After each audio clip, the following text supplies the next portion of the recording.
This podcast was produced by OAR FM Dunedin with support from New Zealand On the Air. Blackberries make great jam, but thickets of blackberries are not what you want when you're trying to grow a native forest. So keep listening to find out how one couple on the Otago Peninsula rewilded beautiful, diverse native forest, how they did it, and what happened to all the blackberry they had. This episode of Rewilding in Action is kindly sponsored by the Otago Peninsula Trust. Go to their website on otagopeninsula.co.nz to find out about their conservation efforts and the nature-friendly tourist attractions that include the Royal Albatross Colony at Tairoa Head. Many thanks to the Otago Peninsula Trust. Welcome to Rewilding in Action with me, Maureen Howard. For this inaugural episode of Rewilding in Action, I'm travelling to Hereweka on the Otago Peninsula that forms the easternmost part of Ōtepoti, Dunedin. I'm visiting with Peter Cooke and Anna Moore, who together live on a beautiful piece of land, some of which they've allowed to rewild to native forest. Now, in his day job, Peter is a GP, and in his spare time, he's also Vice President of the International Dendrological Society. And if you're wondering what that is, it's concerned with the study and the appreciation of trees or woody plants. I ask Peter and Anna where we are and what the plants are around us. Well, we're in our native bush, which we have covenanted, so it's protected forever. And this is a ridge on the slope of Harbour Cone or Hereweka. And that we were attracted to this area because there are 70 rimu trees left over from the original forest. And that's really what got us interested in this property. And when we came, it was grazed with cattle and grass underneath the big trees on this ridge.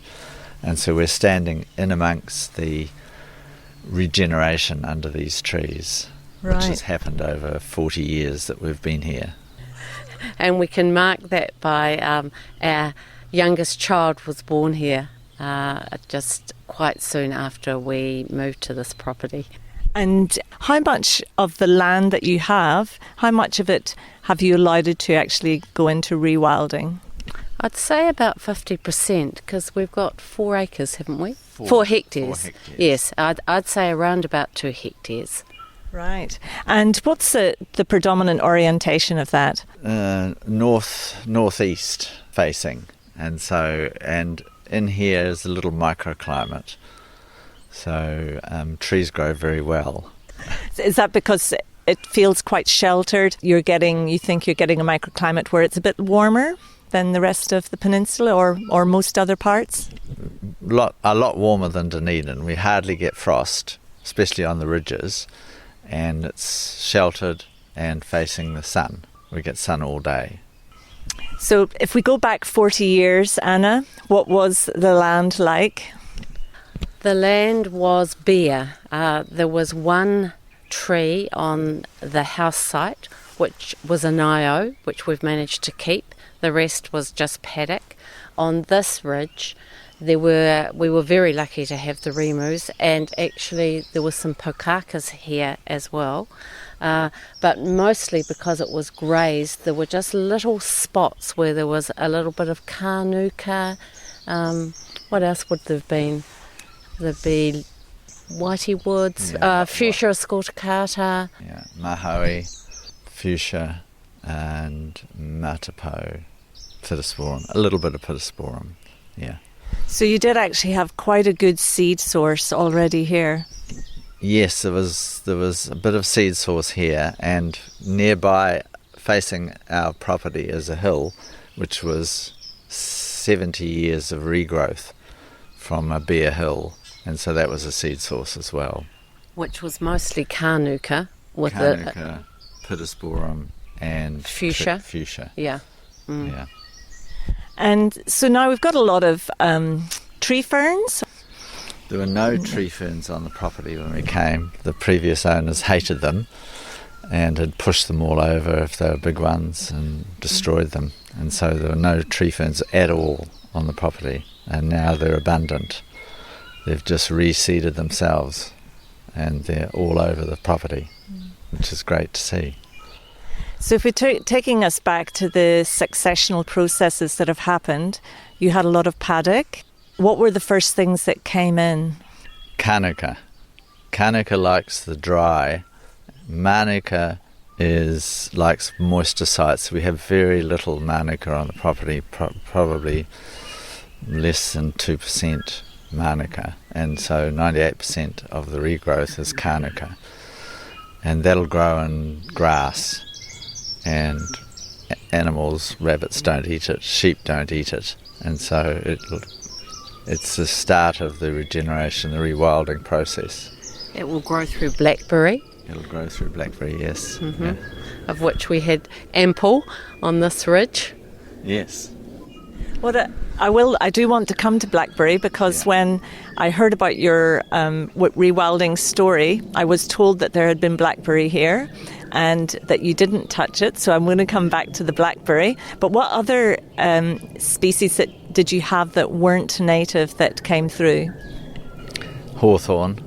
That's probably, and some sycamore from neighbouring properties, the wind-blown seeds, but we pulled that out, or cut that out, got rid of that. And the hawthorn we've sort of coexisted with a bit. Some of them we cut out, particularly in the covenanted area, but there's hawthorn hedges still on, the remnants of them on the property, and the birds like the berries.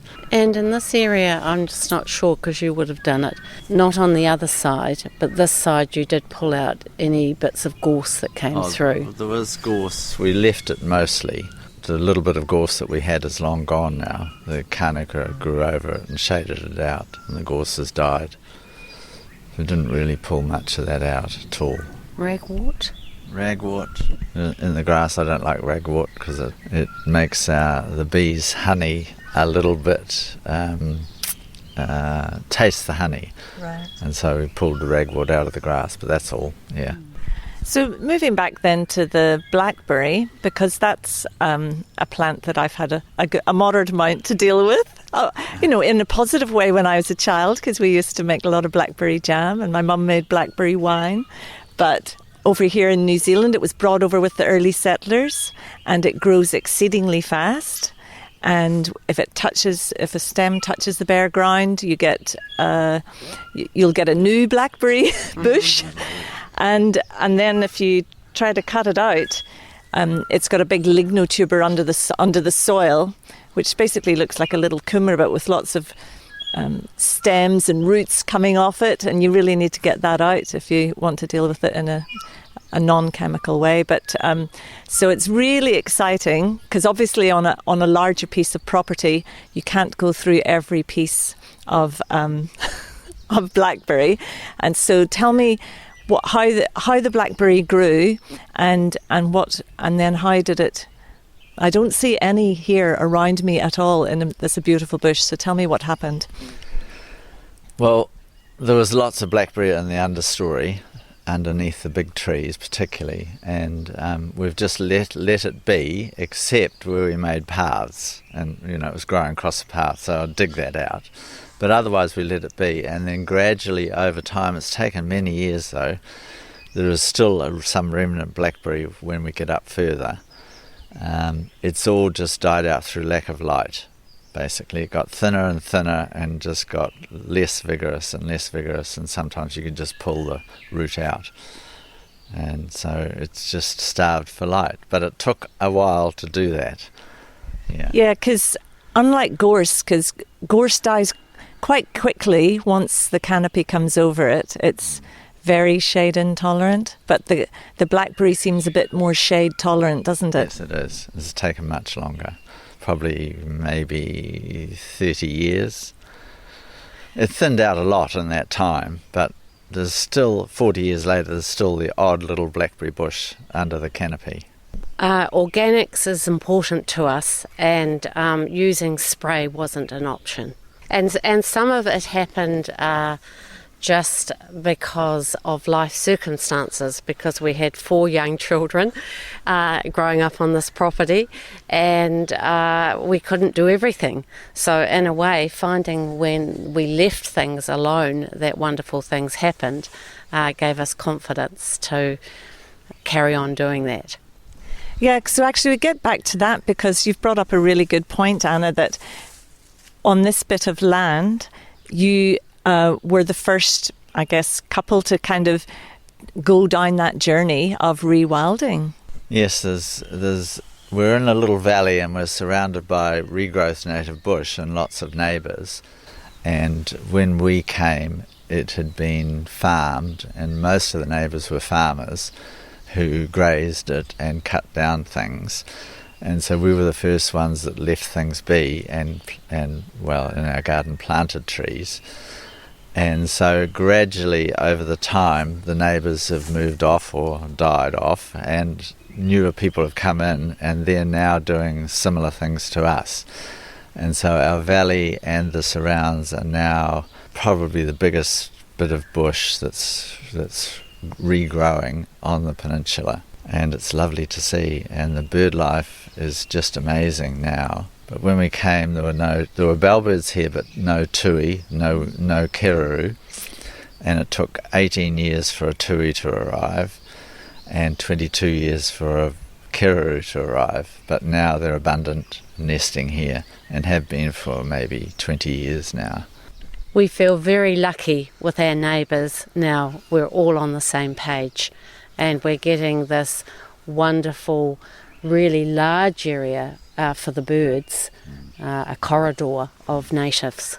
And it just was interesting to hear you say, Peter, you were recounting the years at which different species appeared. So have you been keeping quite good records? Yes, generally reasonably good records looking back, yeah. And photographs of what the land was like as Some well. photographs, but we were a bit early on. We weren't really into taking photographs, so it's our memory mainly. Of course, we didn't have digital in those days, so we had to be very precious with every photograph that we took. But it sounds like you have inspired a lot of your neighbours. And what other things have you done, as well as them being able to see the changes that have happened? But that would have taken quite a long time, wouldn't it? How in what other ways have you supported each other? Well, we have regular sort of neighbours' dinners in which we talk about things. We've had a nursery here, and we grow lots of little seedlings which we have given to our neighbours, and vice versa. They grow some things and we grow some things. And so mostly we've regenerated a lot of areas of natives, not particularly this rewilding area here, but in other parts of the property we've grown native trees, and particularly unusual natives that wouldn't naturally have regenerated here. This is the dendrologist in you coming out. That is. And yes. I think in the early days, how we supported one another is that we were both on the same page in terms of our philosophy about how we would use this property. Sometimes I supported Peter with his planting by cooking and looking after the children, but often we would take the children out with us, and we used to wonder what people did with their children in the city, because our kids were always out on the land with us, digging holes, making little paths, sometimes having little fires, all sorts of things. And I think our kids hold those memories, as treasures now, and are starting to do similar things with their own children. And it is a wonderful privilege to be able to grow up here and have the freedom of movement and all of the places to explore. And I understand that these tracks, one of your sons made it? All of our sons at various times. We got some funding. Where do we get the funding from? From Queen Elizabeth II Trust. Yes, and which has organised our covenant, and we got a little bit of funding to make tracks. and paid one of our sons to do spade work, which is very extensive tracks around the Covenant and around this bush area, and he's done a great job. And I'm thinking, in the early days, our kids used to have their friends from school and had a camping site here, and they would come and camp in the bush. You couldn't do that now because there's actually not a clear space, I don't think, a big enough clear space to do that. And they would make huts, and now our grandchildren come and make huts in the bush, which is a delight for us to see. It is wonderful. So they're being rewilded as well. Yeah. Yes. And were there any times, during the process, particularly in the early days, when you thought, oh, what are we doing? Not really. No, we just sort of carried on and just let nature do its thing here. And so it wasn't as if it was arduous or anything. And nature did its job, which without any interference from us, really, minimal interference from us. In fact, I think we look at it now and it's kind of, wow, this has happened. It never ceases to excite and amaze us. It's certainly very exciting to be here. And so you talked a bit earlier about the rimu, and what was it like, the rimu? So rimu, for people who don't know about the species overseas, it's a climax species, big trees. What was the understory like then? It was grass and blackberry and cattle grazing and sheep grazing, and all the roots were exposed of the big trees. They were damaged. Some of the trunks had axe marks in them, and the trees in summer, they're on a dry ridge, and in summer, when it was dry here on the peninsula, they went brown, and some of them died. Some of the smaller ones died. And so we wanted to protect those big trees because they're the only ones left on the whole of the peninsula. And we estimate they're about 200 or 300 years old. So we wanted to protect them, and the way to protect them was to allow the understory to grow back up and the forest litter to cover up the roots again, and so that they would stay moister in the summertime. And gradually that's happened, and now they're looking healthy. They don't go brown in summer, and all the forest understory has grown up. But it took about 20 years for that to happen, and now 40 years later it's even better. And there is a little bit of regeneration of the rimu. I've found 3 seedlings in 40 years. But the pokaka, which is the other big emergent tree, Eliocarpus, is seeding well, and it seeds around the whole of our property, spread by the birds. And the rimus, initially, you and Shanta did some sort of tree surgery on them, didn't you, to give them a helping hand? Yes. Yeah. What kind of tree surgery? Did your GP qualifications help you with this job? No, it was more Shanta. He was training to be a tree surgeon at the time, our friend, and we cut out all the rot on the trees that was further leaking sap and rotting underneath the damage. So we cleaned all that out, and that's preserved them. Right, it's fantastic. So because one of the concepts behind rewilding are that, it's letting nature take the lead, but coming in where you need to kind of restore things. And so what I'm hearing is that basically getting rid of livestock was a huge part of the restoration process. It was essential. With the livestock here, nothing would have happened, and the trees would have died. The big rimu trees would have died eventually. And actually, it reminds me that we had some wild deer that had escaped from a neighbour's paddock, and initially they did come through and do some damage in the bush, but you got your hunter hat on, and so did some of the locals who enjoyed deer shooting, and we eventually got rid of those deer. But they set it back by probably a couple of years. They ate all the understory very rapidly. Oh, at the beginning? Well, this was probably 20 years of regeneration, and the deer ate a lot of it. and sent it back. Oh, that must have been a little bit heartbreaking. It certainly was. Certainly was, yeah. But we did manage to get rid of them. Yes. And have there been anything, one of the things I've discovered when you let nature take charge, little serendipitous things pop up that you might not have expected. And what did it all kind of go according to how you thought it would go? Or were there unexpected developments that you observed? No, it all went how we thought it would be. No really unexpected developments. Maybe the proliferation of the silver fern Yes, is surprising. And now, in fact, we dig up silver fern and give it to friends and neighbours to put on their properties. I suppose the ferns, when we came here, there were no tree ferns on the property. And once we cut the clay for the edge of the paths, the silver ferns must like the sterileness of the clay because they grow all along the edge of our paths, and that's where they prefer to seed. And even today I have to take them off from the paths because they're crowding out the paths. So that was sort of unexpected. And there were another fern called Cyathea smithii, which I didn't think was on the peninsula, and it has reseeded itself here too, which is surprising. Yeah, but mostly it's the stuff we expected to grow did grow from the seed sources around us.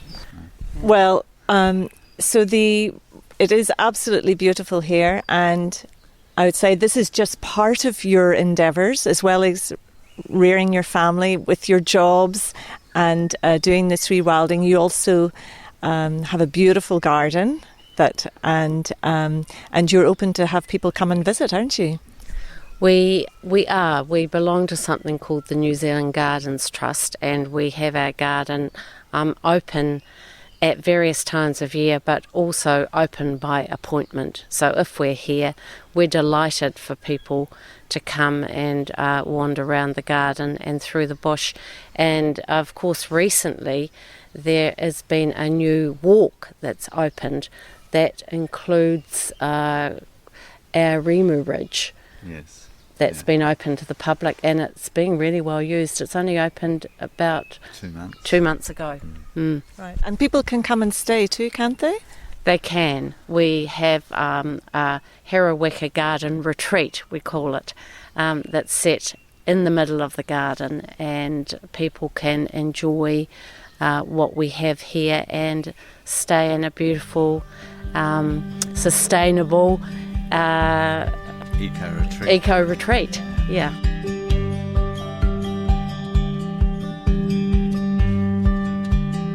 And I can certainly recommend Peter and Anna's beautiful gardens, their native bush, of course, and their walks. So many thanks to Peter and Anna for allowing me to come and visit.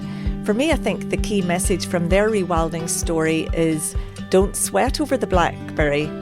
If you've got some patience and perhaps a covenant on the land, and you can see that there's a nearby kanuka seed source, and perhaps you can see kanuka returning in other nearby locations, then it seems likely that the native bush is going to come back by itself.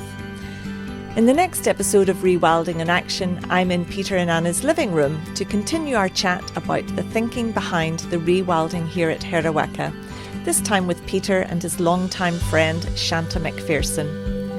We will continue our chat about the special qualities of kanuka as a pioneer species to kick-start the rewilding process and what you can do to rewild your property. Thank you for listening in to this inaugural episode. I hope you will tune in for the next episode of Rewilding in Action with me, your host, Maureen Howard. Rewilding in Action is aired fortnightly on Otago Access Radio on 105.4 FM and is available as a podcast on their website as well as through your favourite podcast provider. So, until next time, I'm going to leave you with some birdsong from the property of my guests, rewilders Peter and Anna, who are letting nature take the lead.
This podcast was produced by OAR FM Dunedin with support from New Zealand On the Air.